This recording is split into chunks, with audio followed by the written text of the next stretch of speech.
Good day, students. You are highly welcome to this very interesting course, that is JSP 1202, JSP 2202, use of library, study skills and ICT. Mine is to cover module 2 only.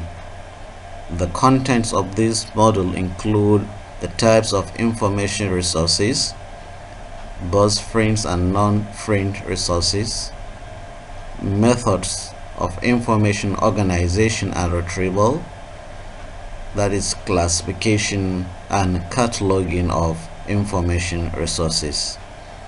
As a facilitator of this very interesting course, I am Ahmad Aminuddin Abubakar from the Department of Library Information Sciences, Faculty of Education, Bayero University, Kano. Introduction. In trying to have a clear picture on the types of information resources available in a university and how the universities organize and retrieve the information resources, there's need to have a clear meaning of the term library.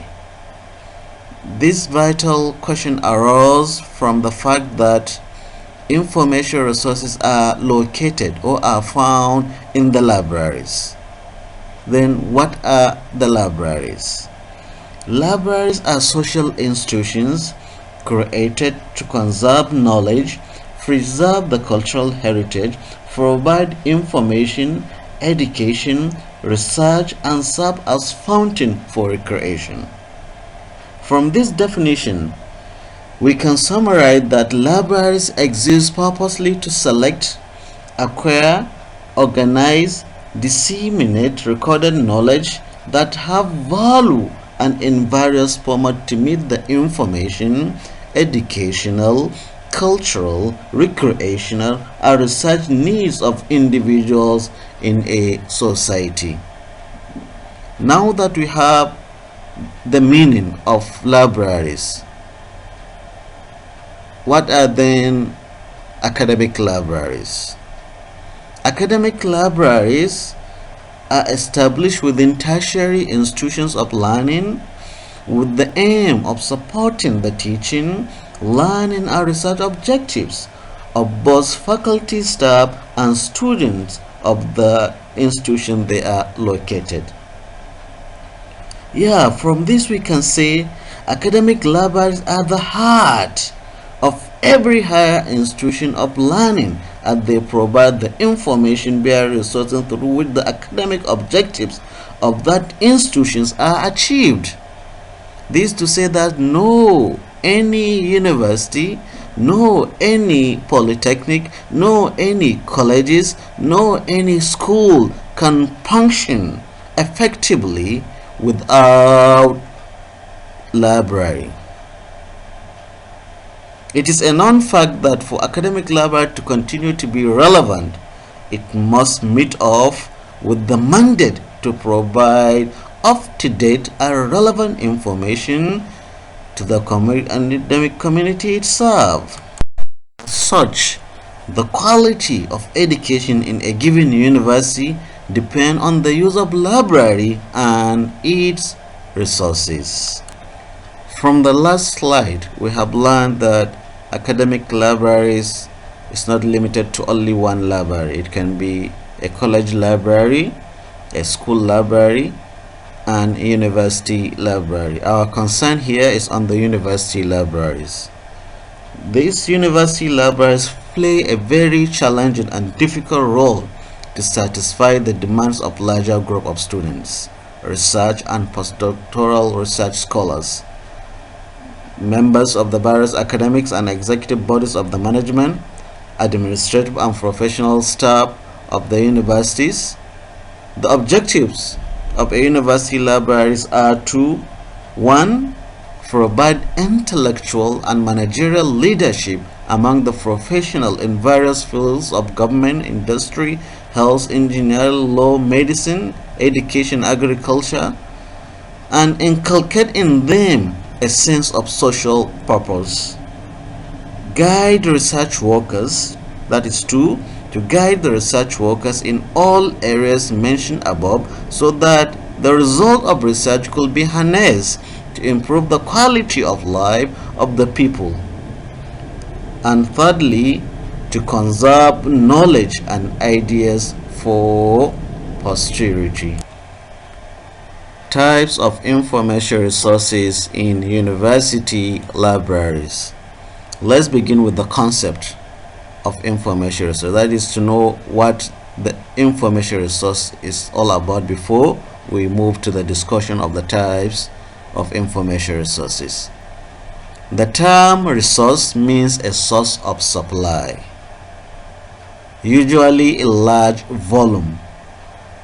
An individual is said to be resourceful when he or she can handle complicated situations. Generally, resources are aid to the scholar. They are those materials, strategies, manipulations, apparatuses, or consultation that enhance learning, research, and development.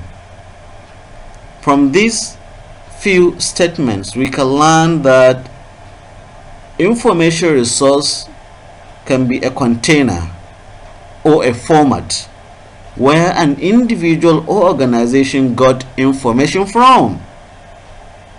And this can be a book or a website. Information resources are therefore the various means which a person is informed about something or knowledge is available to someone, a group of people, or an organization.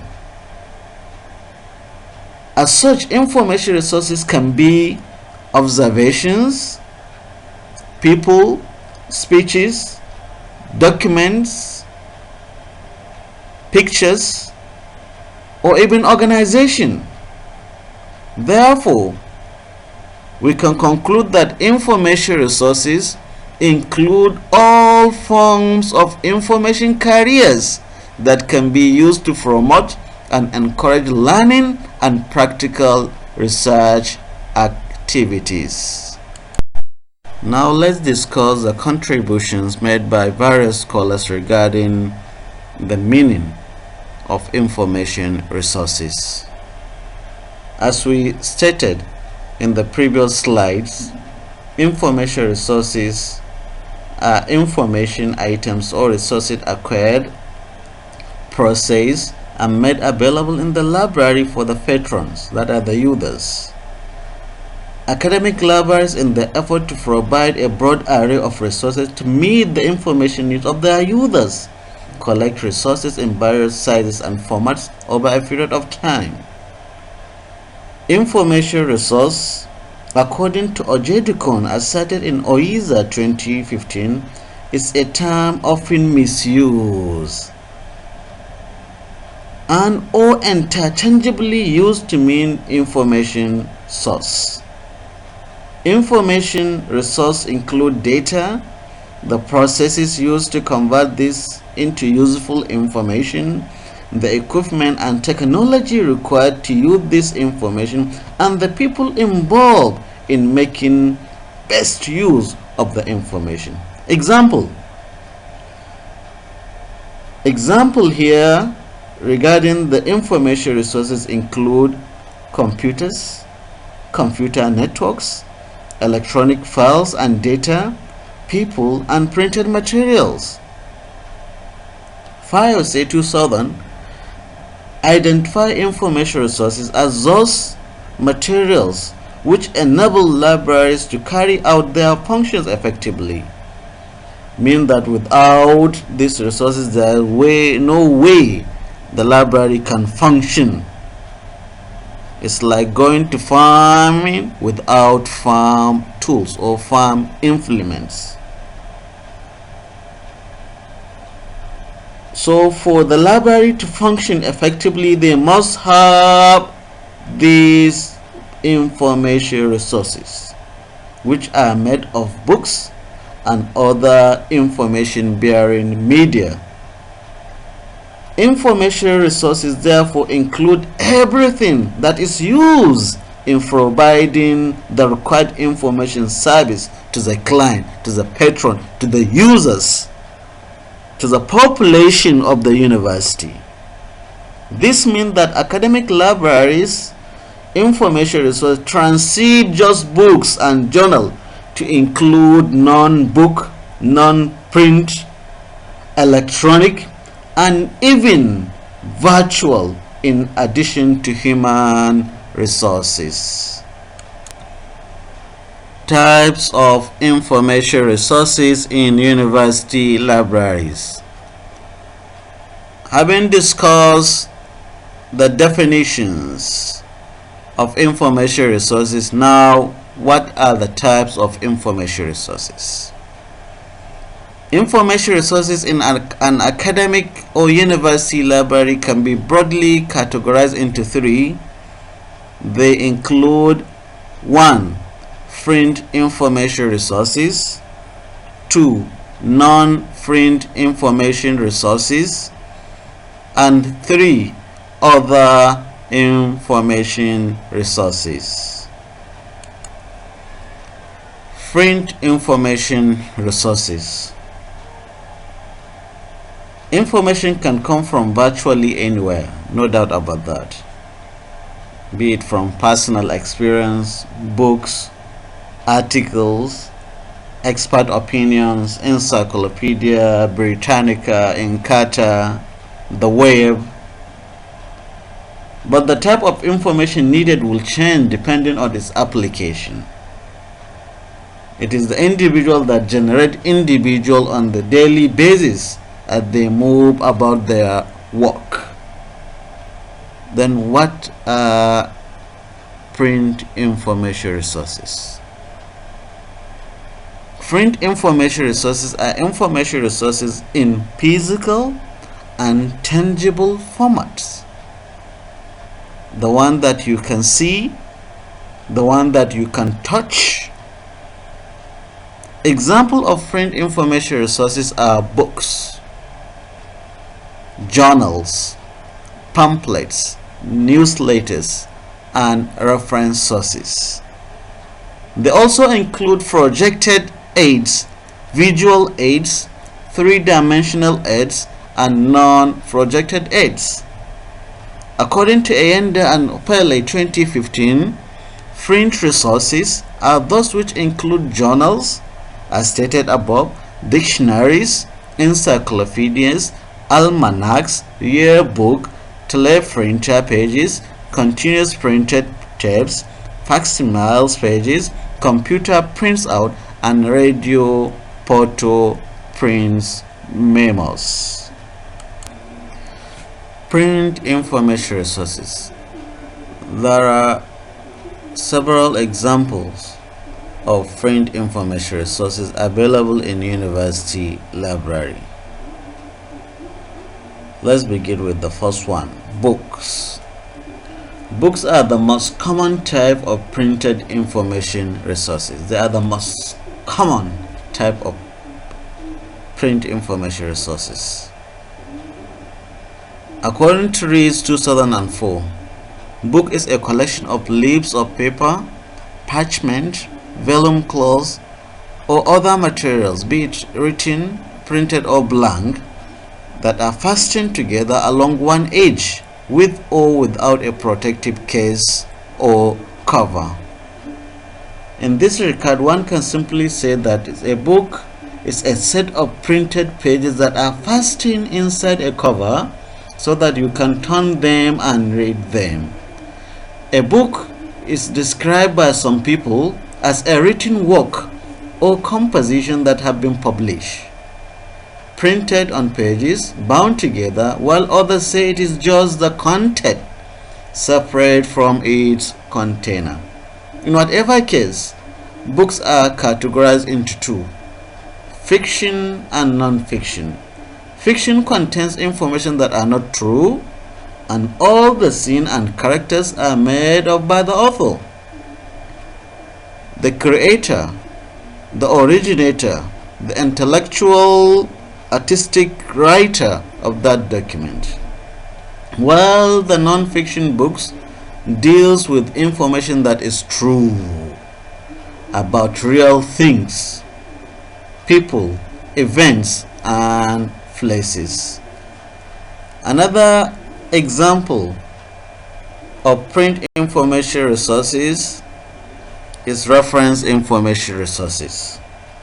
Reference resources are information bearing resources that are designed to be consulted or looked up for specific pieces of information or facts that are not intended to read through.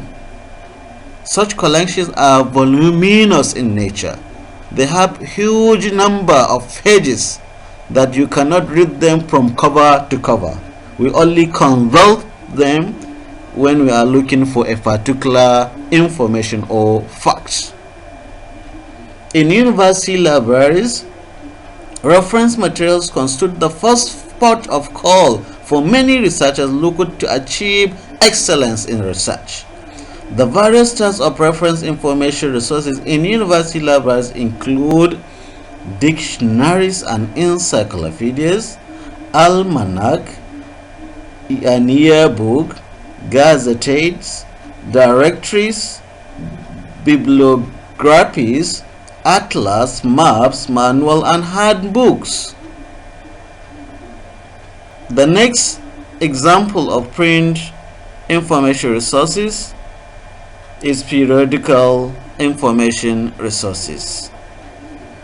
These are libraries information resources that are published on a regular or irregular basis, and they constitute very important sources for research activities in higher institutions of learning.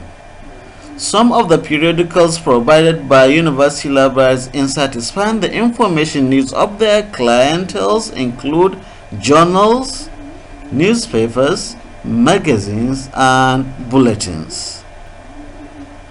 The next example of print information resources is dissertation and thesis. Dissertation and thesis. They are significant research projects that are submitted for the academic degrees. Their work reflects new scholarship on a topic. They are available from all the universities around the world. Non-print information resources. Non-print information resources constitute the second category of information resources. Non-print resources are material that appeal to the senses of hearing and touch, such as records and records players, tapes and tapes recorders, language laboratories, radio, and resources that appeal to the senses of sight, hearing, and touch, such as sound film, film strip projector, television, video tape recorder and tapes, VCD, DVD, etc., etc. In other words, non-print information resources are non-tangible, unlike the print information resources that are tangible. Here, the non-print information resources are non-tangible and requires accessibility aids. The use of a particular device for them to be able to operate effectively. Non-print resources can be defined as any resource available in form other than the printed resources. So anything that is not print resources can simply be regarded as non-print information resources. The non-print resources are available in two categories, namely the audiovisual and the electronic resources. Then what are the audiovisual resources? Audiovisual resource is a general term is generic term to describe information content held in storage and transmission media format that use images and sound rather than or sometimes in addition to textual matter. While the electronic resources can be defined as any library material that is made available electronically, such resources provide access to a spectrum of information formats, mainly CD-ROM, e-book that are electronic books, e-journal that are electronic journal, OPAC, and internet, as stated by Yamsun, Appiah, and Seeger in the year 2018. Examples of non-print information resources. There are several examples of non-print information resources available in the university libraries, but we are going to concentrate on the following ones. The first one is CD-ROM, known as compact disc read-only memory. CD-ROM have come to play an important role in the advancement of library services in the 21st century. It is a pre-compressed optical disc which contains data, as clearly stated by Ferdinand, Roos, and Fall in the year 2015.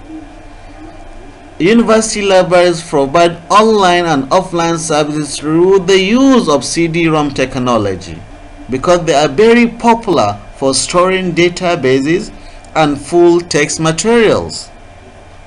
Although they may not be completely up to date, but they provide access to large databases, easy to use and fast to search.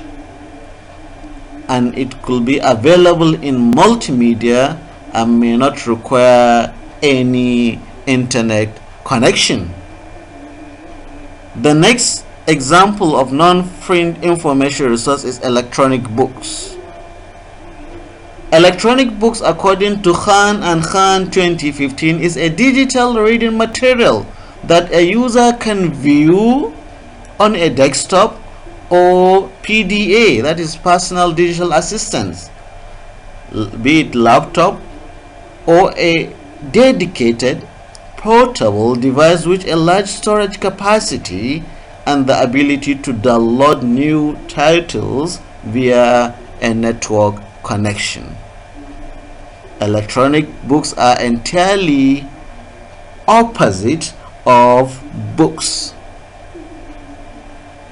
The next example of non-print information resources is online information resources. Online information resources are generally information resources whose access and subsequent use are solely dependent on the availability of an electronic device referred to as computer. The computer can be in the form of a laptop, desktop, handheld devices like phone, tablets, portable document readers, etc., etc. Some of the examples of electronic resources provided by university library include OPAC, Open Public Access Catalog, online databases, blogs, online thesis and dissertation, consortia, etc., etc. Other information resources. Other information resources constituted the third and the last category of information resources available in the university libraries.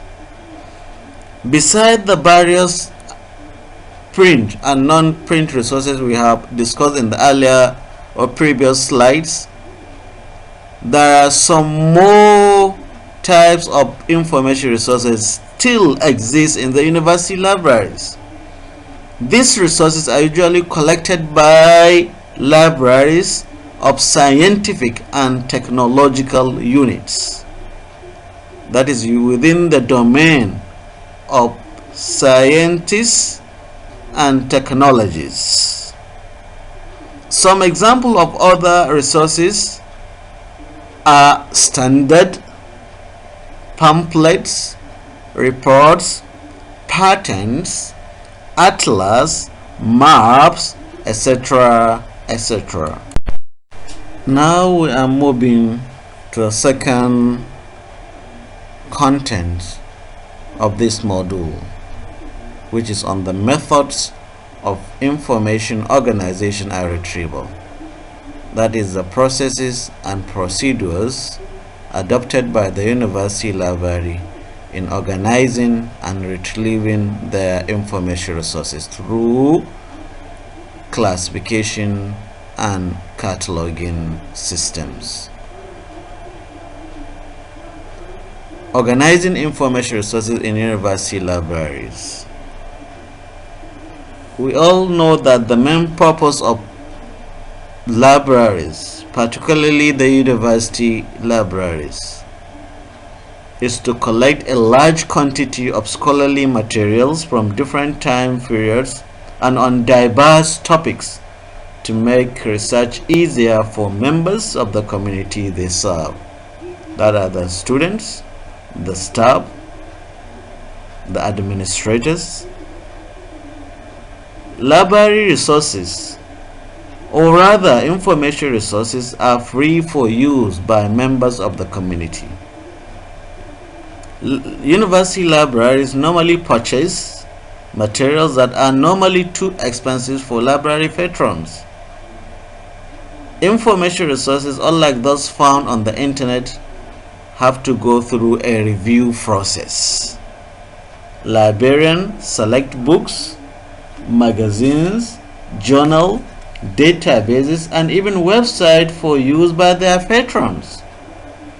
This selection process enabled the library to collect information resources considered to be reliable, relevant, and valuable.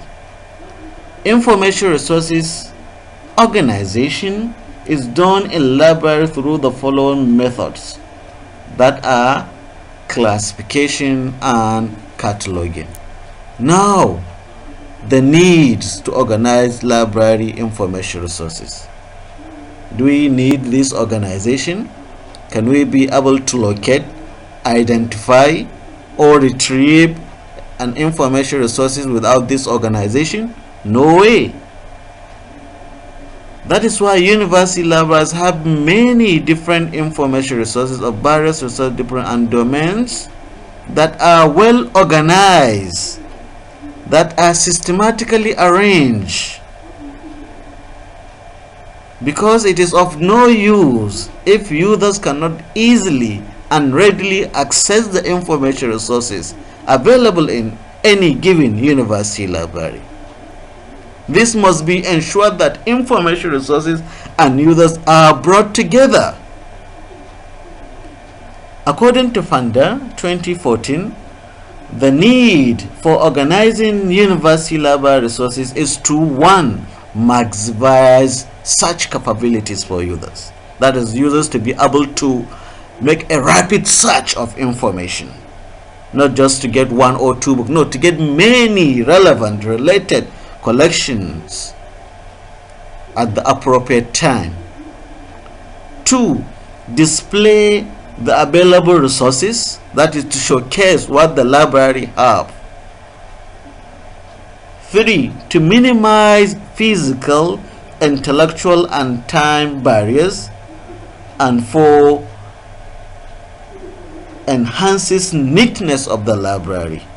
That is, say, when a library is orderly organized, is well arranged, is well designed, is appropriately put in place, it makes it looks neat and beautiful, as succinctly described by Zyro in the year 2020. There is no doubt about that for any given university library to achieve its mandate and to appropriately support its parent organization, it must properly organize its information resources. because it is through the proper organization of information resources that gives full description of library materials, that is the library resource, be it print or non-print, which will be put in the shelf list and the online public access catalog called OPAC. This description include vital information necessary to distinguish books from all other books, books from audio-visual materials and other materials, different editions of the same work, and should include its scope, contents, and bibliographic relationship. All this can be achieved when there is a proper organization of information resources in the university libraries. ESTA 2014 stated that cataloging and classification are the two processes by which library documents are systematically organized to facilitate their use by library users. The purpose of organizing any library resource or information resource as provided by funder is to 1. Ensure location of library resources. When collections or information resources are not put in place, are not properly organized, there is no way a user or even the staff in the library can locate and have access to that collection. So location of the library resources is also achieved when there is effective organization of the library resources. 2. It facilitates easy accessibility of the resources. If we can remember, part of the librarianship principle provided by the founding fathers of librarianship, a scholar by name Ranganathan clearly stated that we should save the time of our users. That is to make every information resources available at the right time. 3. Enhance the effective utilization of the resources when you are able to locate a document. When there is swiftness in locating the information resource, definitely the utilization will be achieved. And the last is to attract users to the library. To attract users to the library. Classification. Information resources in libraries are organized through the use of classification system or schemes. Then what is classification? Classification in a layman's language means the act of forming into a class or classes. It also means a distribution into groups as classes, orders, families, etc., according to some common relationship or attributes. The same scholar Esther goes further and defines classification as the process of grouping library materials by its subject contents, which help to group the same subject together and separate the one that differs and bring those which they have relation closer. In this regard, we can simply say that classification is the art of grouping things based on shared similarities. The concept of classification is universal, as anything in life can be classified according to its characteristics. The clothes in our wardrobes can also be classified according to type, such as gowns, skirts, blazers, and so on. Classification can therefore be described as the action of recognizing and establishing groups of classes of objects, the subclasses and members of which all manifest, even though in different ways, a particular characteristic or set of characteristics. Classification is the logical and systematical arrangement of library documents, usually by subject contents, by their likeness and classification scheme. In other words, classification is the process of putting together similar library materials according to their subject content. Still under classification, here we are going to discuss some reasons for classification in libraries. As we already learned that classification is built upon principle of shared characteristics, library materials can therefore be classified based on the similarities between them.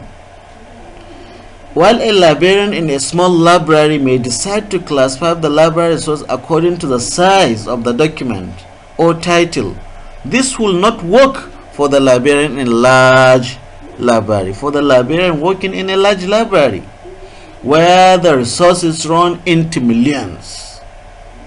In such cases, the librarian must develop or adopt a standard classification scheme which will display the subject content of information resources.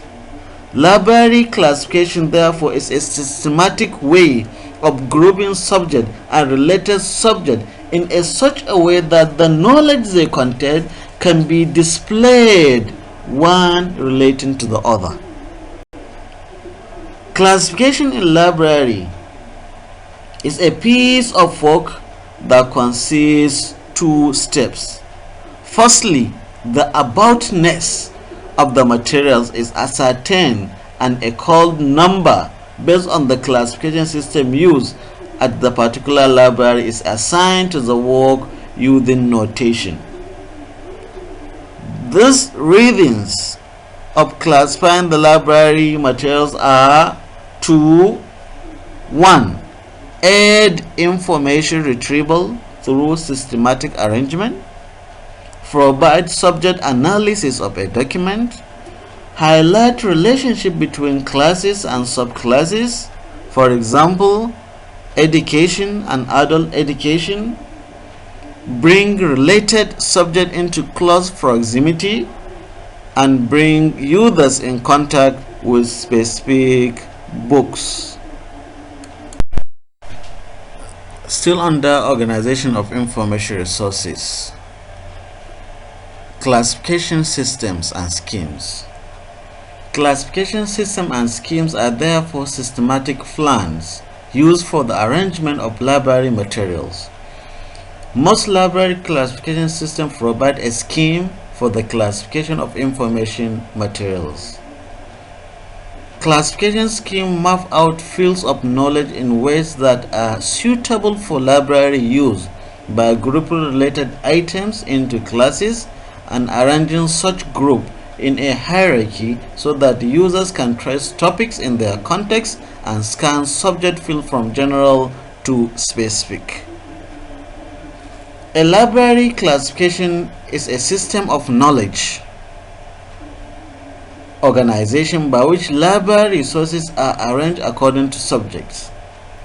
Library classification use a notational system that represents the order of topics in the classification scheme and allow items to be stored in that order. Library classification systems group related materials together, typically arranged in a hierarchical tree structure that is from general to specific. The library classification numbers can be considered identifiers for resources. That is, they are used to identify a particular information resource, but are different from ISBN, that is International Standard Book Number, and ISSN, which is the International Standard Serial Number. In this, we can say that the use of classification scheme in libraries demands that classifiers, that is those responsible for identifying the subjects, those responsible for the identification of a subject content of information materials. And catalogers. Catalogers are those who prepare bibliographical data or bibliographical records for library holdings, ascertain the aboutness, what the information is all about. That is what an information material is really about, and thereafter assign a notation. A notation here is a symbol representing the subject in the classification scheme. The use of classification schemes enable libraries to organize library materials by bringing together in one place all works dealing with the same subject. This system of arrangement ensures that information materials dealing with the same subject are not scattered around the library, meaning there is harmony. There is no chaotic arrangement. There is proper organization of the library collection, that are the information resources, and this can only be achieved with the use of appropriate classification scheme or systems related to that library collections. In the modern era, throughout the globe, we have the following general schemes of classifications. 1. Melville Dewey Decimal Classification. 2. Library of Congress Classification. 3. Charles Army Court's Expensive Classification. 4. J.D. Brown Subject Classification. 5. Universal Decimal Classification. 6. S.R. Ranganathan's Colon Classification. 7. Harry Evelyn Bliss Bibliographic Classification. And 8. Ryder International Classification. Let's begin with the first classification scheme, which is DDC, Melville Dewey's Decimal Classification. The Dewey Decimal Classification, DDC, is a general classification scheme that is continuously revised to keep pace with knowledge. The system was conceived by Melville Dewey in 1873 and first published in 1876.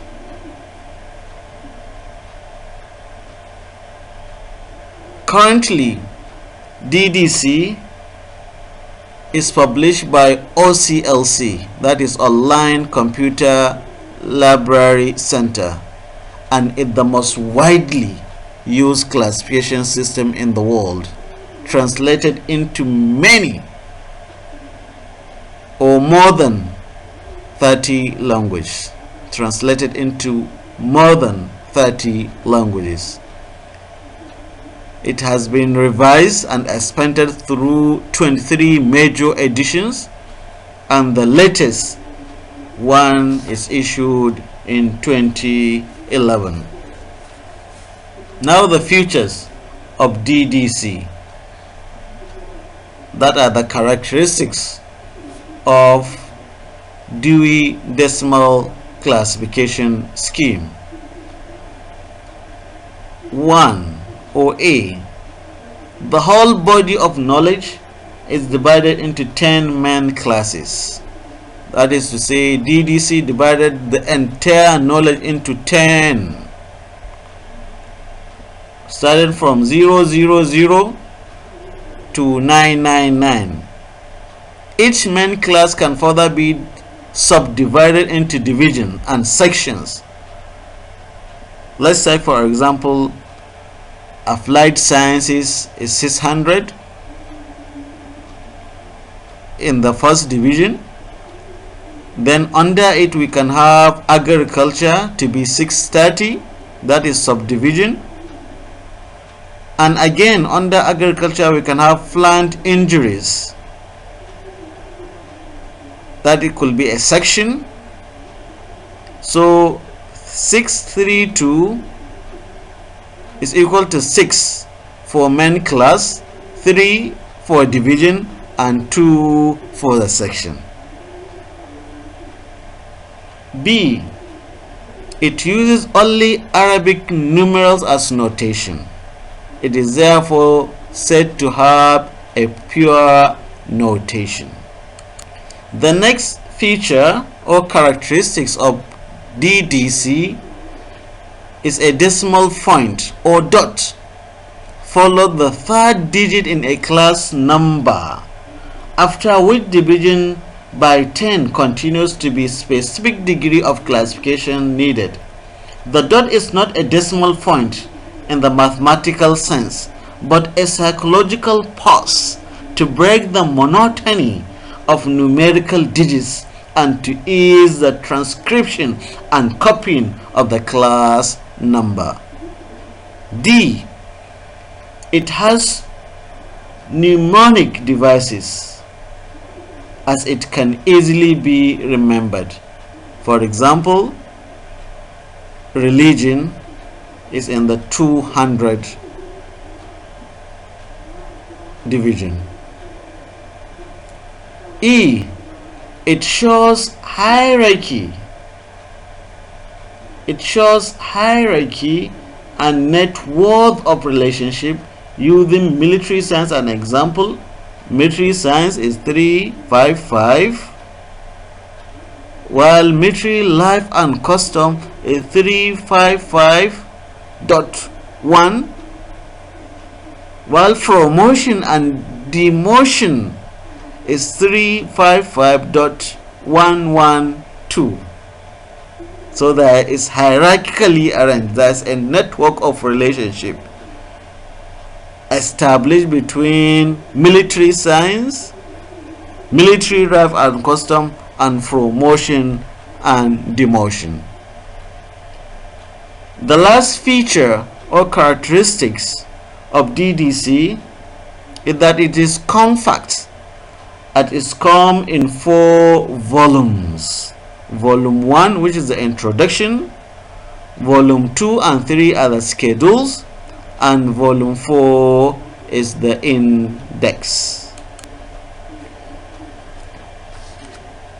These 10 main classes of DDC are regarded as the first summary. They are the first summary because they contain the knowledge that is being divided into 10. So there are the 10 main classes into which knowledge is divided using the DDC. The first summary contains 000 as general works, 100 as philosophy and psychology, 200 as religion, 300 as social sciences, 400 languages, 500 science, 600 technology, 700 arts and recreation, 800 literature, and 900 as history and geography. Classification scheme under Melville Dewey's decimal classification scheme, DDC. We have already treated the first summary in the last slide. Now we are moving to the second summary. Under this second summary, each main class is further divided into 10 divisions, representing a part of the discipline. This form that 100 division notes on the second summary. So in the first division there are only 10 main class, while under this second summary we have 100 division, meaning that in each of the main class there is another 10 division. Example for the first main class is shown below. The first main class, if you remember, is generalities. So under each there are another 10 divisions, making it 100 division across all the remaining 9 main classes.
Features of Library of Congress classification scheme. How can we distinguish LC from DDC or other classification scheme? Characteristics of LC include A, that the classification scheme comes in 47, 41 as at in 2012, separately for published schedules. B. The notation is mixed. It uses single capital letters for main classes, Q like Q Science, double capital letter for subclasses like Mathematics. It also uses Arabic numerals for further subdivisions. C. It does not have a general index. Rather, there is a detailed index in each schedules, unlike in the DDC where it have a general index. D. It has forbidden for further knowledge by leaving out I, O, W, X, Y, meaning that it doesn't accommodate the entire alphabets. In case of any emergence of new knowledge, there's room for it. It can be either placed in I, O, W, X, or Y. E. The LCC, which is Library of Congress, does not have a single table, but rather provides tables in each schedules. F. It covers the body of non-knowledge. This is one of the advantage of this classification scheme, because it covers the entire non-knowledge in the world. G. Relationships among topics in LCC are shown not by the numbers that are assigned to them, but by indenting subtopics under the larger topics that they are part of, much like an outline which shows their relationship, their connectivity, which is also an added advantage of this classification scheme, because it caters for the aspect of knowledge. It is used in most academic libraries all over the world. It is a robust scheme. It has a comprehensive index. It is expandable. Each discipline is divided into volumes, and it is frequently being revised.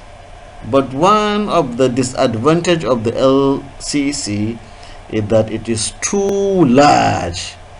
It has almost 47 volumes, which make it quietly big and enormous. Here are some of the schedules or breakdown of LC. The LC classification scheme uses the following schedule to arrange books by subject. As you can see, A is general work, B philosophy, C general knowledge, D world history, E and F history of Americans. So there is a kind of element of subjectivity here, where they dedicated E and F mainly for their own history and culture. G geography, H social sciences. As you can see, I is being missing. We have stated that earlier. I is no longer here. It will be accommodated when there is new existence of knowledge. So we have J, K, L, M, N. O is also not there. We have P, Q, R, S, T, U, V, W is also missing. And the Z, D is the library and information science. Some of these classes above, that is A to Z, the 47 classes, can be broken down into various disciplines, e.g. Q, which is science or pure science, could be QA, mathematics, QB, representing astronomy, QC, physics, QD, chemistry, QE representing geology, QH, QK, QL, QM, QP, QR, which represent microbiology. So from the first classes of alphabets, now they have been broken down into various disciplines and sub-disciplines. Other classification schemes. The first two we have treated are the dominant classification schemes, which are DDC, Dewey Decimal Classification Scheme, and Library of Congress Classification Scheme. Now we are going to treat the remaining classification scheme, beginning with colon classification scheme. Colon's classification scheme is a system of classification scheme developed by Ranganathan. It was first published in 1933. It's been mostly used in libraries in India. Most of the libraries in India are using this classification scheme called colon classification scheme. Maybe because Ranganathan was from that country, from India. The scheme derived its name from the use of colons to separate facets in class numbers.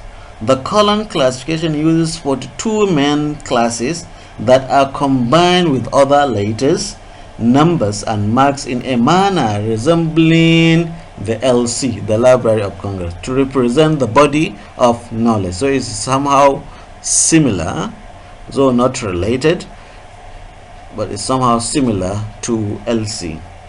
Each class is then analyzed and broken down into its basic elements, grouped together by common attribute called facet.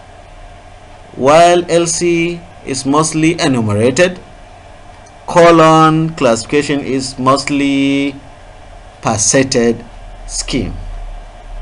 Instead of schedules of numbers for each topic, colon classification uses series of short tables from which component numbers are chosen and linked by column to form a whole.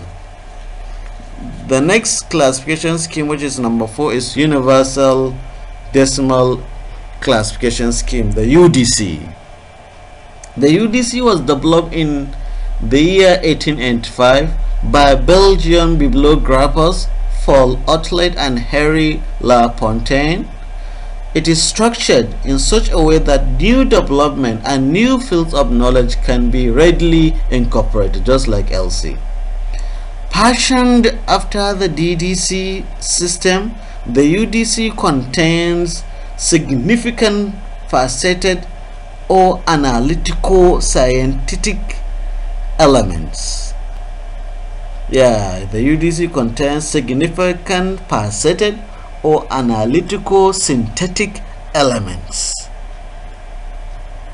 It is, however, distinguished from the Dewey Decimal Classification by expansion using various symbols in addition to Arabic numerals, resulting in exceedingly long notation. It is used mostly in specialist libraries. Some of the symbols used include common auxiliary language, auxiliaries of form, auxiliaries of place, auxiliary of human ancestry, auxiliary of time, auxiliary of general characteristics, auxiliary of properties of materials of relation, auxiliary of person and personal character. Next is Bliss bibliographic classification. Bliss bibliographic classification, BC, is a faceted classification scheme, just like colon, which was developed by Harry E. Bliss. The scheme was first published in 4 volumes in the United States between 1940 and 1953. It provides a detailed classification. It provides a detailed classification for use in libraries and information services of all kind of information service, having a broad and detailed structure and order. BC, which is Bliss classification, is however more popular in British libraries. A second edition of the system, which is BC2, has been developed in Britain since the year 1977. There are many other related or relevant classification schemes. 6. MOI classification scheme. MOI's classification scheme was developed by Elizabeth Betty M. Moyes in the year 1968. The scheme provides a system for organizing legal materials, and as such is used mainly in law libraries. So it is more peculiar to law libraries. So it will not work in every type of library because of its peculiaristic nature. At the time of her creation of the classification, there was no LCC schedules for law. So they said the necessity is the mother of invention. There is no any classification scheme that accommodate law materials, legal materials, so which made for the creation of MOI's classification scheme. But now LCCC have a designated class for legal collections. Under MOI's collections, the subclasses and enumeration are very different in the two systems. However, as with the LCC, a set of number follows the class letters to indicate specific subject areas. There is notably less use of decimal point in the MOI's system than in LCC, which is Library of Congress classification. This is for law collection. MOI is for law collections. The scheme treats jurisdiction whose legal system are based almost entirely on the English common law as a unit rather than a series of completely separate systems. The legal system for all other modern jurisdictions are treated as separate individual systems. Retrieval of information resources. This is the last aspect of the second content of this module. Information resources are arranged in some sort of order in a library. The resources are organized using a specific type of classification scheme, be it LC, DC, MOI, colon, blah blah blah, to collate materials in a given subject together or to arrange together materials of like terms, that is, materials of the same subject. Within the library, there is a retrieval technique called a catalog. There's a retrieval technique called a catalog, which directs library patrons to the information resources, meaning that a catalog is a pointer, is a key, is an index to the library collection, because it directs library users to the information resources available in the library, and it shows how to access and retrieve such materials with ease using the author, the title, or subject's catalog.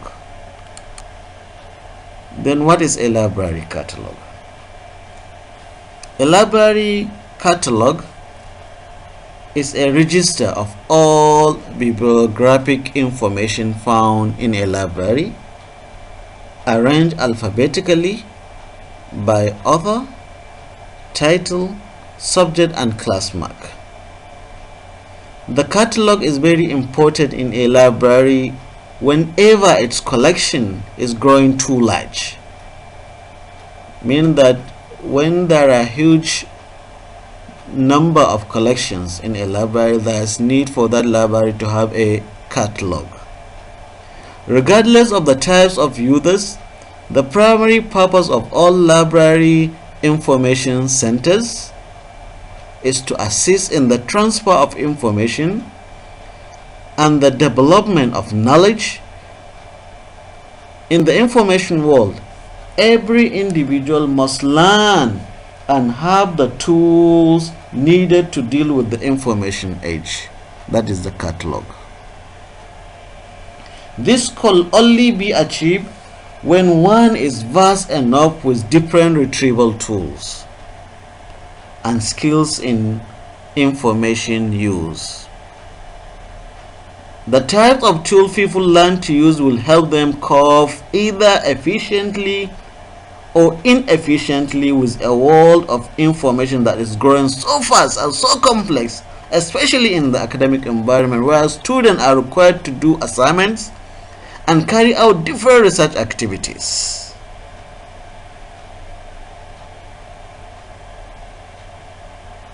In summary,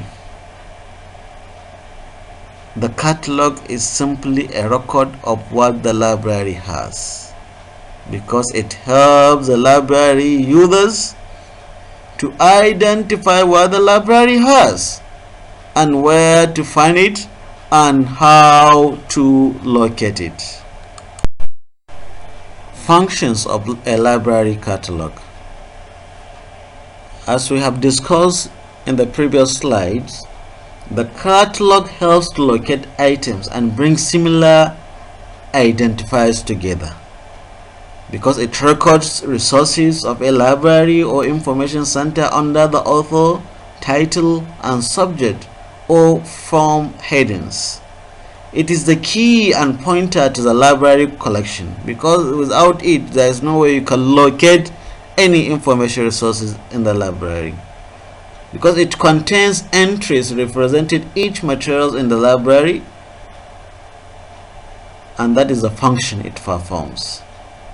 Library catalog facilitate finding of a desired item and enlighten the user about related items by displaying in one place all items that share a common characteristics.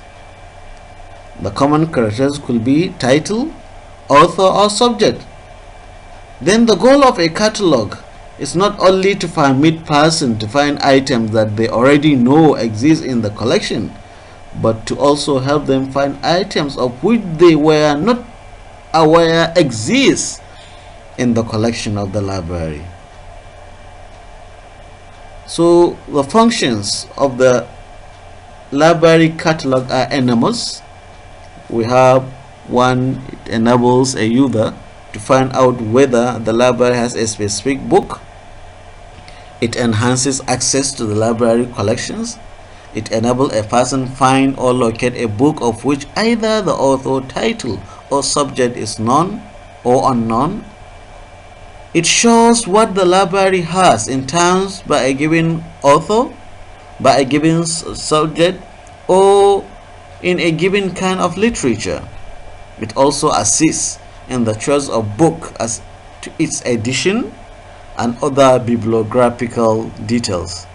It enables a user to know whether or not certain books are in the library. It also enables a user to know all the works of a given author held in that library. It shows at a glance the number of copies the library has on a title, and the last one, it gives information on author, title, subject, imprint, collation, location of any information materials available in the library. Forms of library catalog. The most common and popularly known catalog in most libraries are book catalog, card catalog, dictionary catalog, computer output microphone COM catalog, online public access catalog OPAC, shelf list catalog, automated catalog. Let's begin discussion with the first form of a catalog, which is a book catalog. Book catalog. As the name implies, book catalog is a kind of catalog that is printed in a book form, with entries arranged in alphabetical order by author, title, subject, or a combination of all, like a dictionary, like the way dictionary arrange words. It is the oldest form of catalog used and is still in use today in most libraries. However, it is no longer popular. This is the oldest form of catalog, that is the book catalog, which was commonly used in American libraries. The characteristics of this type of catalog was expensive to produce and quickly become out of date because of its inflexibility in changing of the collections. This catalog was gradually replaced with card catalog. 2. Card catalog. This is mostly found in libraries worldwide. And is the most common form of catalog. It is a catalog in which entries are made on 7.5 centimeter by 12.5 centimeter card. These cards are then filed in alphabetical order by author, title, subject, and call numbers in the drawers of the catalog. In the drawers of the catalog cabinet to provide access to the library collection. The card catalog is very flexible, unlike the book catalogs. Entries can easily be added or removed whenever necessary. Correction can also be affected on cards and refiled, unlike in the case of book catalog. In large libraries, there is provision for see and see also references in the card catalog. 3. Dictionary catalog. This is a form of catalog that contains entries under author, title, subject, and all of them interfile in a single sequence, usually in alphabetical order. The dictionary catalog is popular in public libraries and it presents the least amount of difficulty for general or casual reader. Advantages of dictionary catalog include that all entries are contained in one single catalog, thereby making it possible to see author, title, and subject at a goal. Also, it is easily understood as filing begin with the first letter of the word, while its disadvantages are it is confusing when author, title, and subject are interfiled, and it does not give room for multiple users at a time, seeing all card, that is title, author, and subject, are filed together. Next is computer output microphone catalog, COMCAT. This is a form of library catalog in which the bibliographic records is printed in machine readable format such as microfilm, microfiche, and microcard. It is produced on this media by a computer, hence the name computer output microphone. They are called microphone because they cannot be viewed with the naked eyes. An equipment or machine called microphone reader is required before one could be able to read the records contained in it. The COM-CAT may be an author catalog, title catalog, subject catalog, or a dictionary catalog, having in one catalog a combination of all the above catalogs. There are two types of microphone catalogs in the library. Some libraries have photographed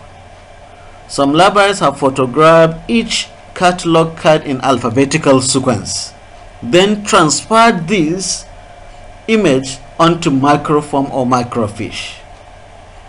That is to say, when bibliography records were first available in electronic formats, high-speed cameras will photograph screen images, and these images will be transferred onto microfilm. These are known as COM, or computer output microfilm catalogs. Microfilm catalogs have been quickly overtaken by online catalogs. Some of the advantages of microfilm catalog: ease of use. Several documents can be scanned at one time, like the book catalog. 2. Size. It takes up very little storage space and can store many records in one piece or film. Then the third advantage of microfilm catalog is cost. It's not expensive to produce, as multiple copies could be scanned, and multiple copies are very inexpensive to produce. Well, disadvantages that are related to microfilm catalog is that equipment is required to use the catalog. Fish can be easily misfiled or misplaced one behind another in the holders. Library users are frustrated when the fish they require is missing, and many copies of the catalog and machines are required to avoid problems with queuing. Then another disadvantage is flexibility and currency. New record cannot be inserted, nor can records for lost item be deleted. Like the book catalogs, the entire catalog must be reproduced to incorporate changes. Most libraries choose to produce supplements. So all these are some of the disadvantages of computer output microfilm catalog called COM-CAT. The next form of library catalog is online public access catalog called OPAC. OPAC is an acronym of Online Public Access Catalog. This is an electronic form of card catalog. As computer technology advances, the price of computer hardware software decreases. More libraries are converting their catalogs to online public access catalogs. Like any other types of catalog, OPACs have their advantages and disadvantages. Flexibility and currency is part of the advantages of OPAC because they are easily updated. Ease of use is another advantage. New graphic user interface GUI technology makes OPACs very user friendly. Size is also another great advantages of OPAC. Terminals can take up much less space than bulky card catalogs. Patrons here do not have to be physically present in the building to access the library catalog. Part of the disadvantages of opaque or like public access catalog is ease of use. Not all opaque user interfaces are created equal. Some are menu driven, intuitive and easy to use. Others may not be user friendly at all. It will then require staff time to train library veterans. Several times will be necessary to avoid lineups. Some form of backup is needed if the system goes down. Cost. One of the major disadvantages. The initial cost of putting it in place is very high. Depending on the size of the library, the type of computer hardware, software and networking cable required, plus the retrospective conversion of existing bibliographic records in the library's manual catalog, the cost can be extremely high. Then the last disadvantage of opaque is design. If the system is poorly designed, it may require undue switching back and forth between screens to see detailed records. This can be tedious and frustrating for the user.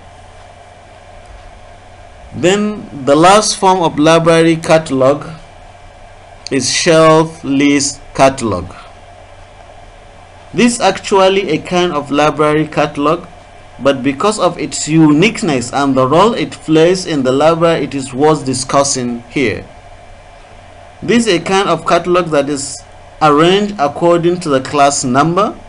The cards are arranged according to whatever classification system in use in the library, and the exact order, that is in the exact order in which the books are arranged on the shelves. It is also called class list record. So another name for shelf list record is class list record. Shelf list or class list records is not accessible to library users. It's not accessible to library users. Apart from all the information in the other kinds of catalogs, shelf list catalog carries information on the price of material, date of acquisition, whether purchase, gift or donation, which other catalogs do not have. So there is a price of that material, there is date, and whether it is purchased, gift or it's been donated to the library. All this information are not provided in other forms of catalog we have previously discussed. With these unique features, charges for any lost item could be made without any guesswork. So to find a specific book or books or an information resource on a particular topic, start with a library catalog. The catalog will inform you on the library holdings and will give you the location and call number with which to find the book on the shelf. The library catalog consists of the author, title, subject and call mark card representing each and every book available in the library. If the patron or user knows the name of the author of the book he is searching for, he can use the author catalog cards, which are arranged in alphabetical order, or the author's surname. If the library patron or user knows the title of the book he wants to use, he can use the title catalog cards, which are arranged in alphabetical order of the title of the books. Usually the author and title cards are arranged together in alphabetical order, and the catalog is called author or title catalog. Here we have come to the end of this very interesting model 2, and I believe we have learned a lot regarding the various types of information resources available in the university library and the method used by these university libraries in the organization and retrieval of information resources. This module is under the supervision and guidance of School of General and Entrepreneurship Studies, and the module is purposely for the students of School of Continuing Education, SCE. Thank you.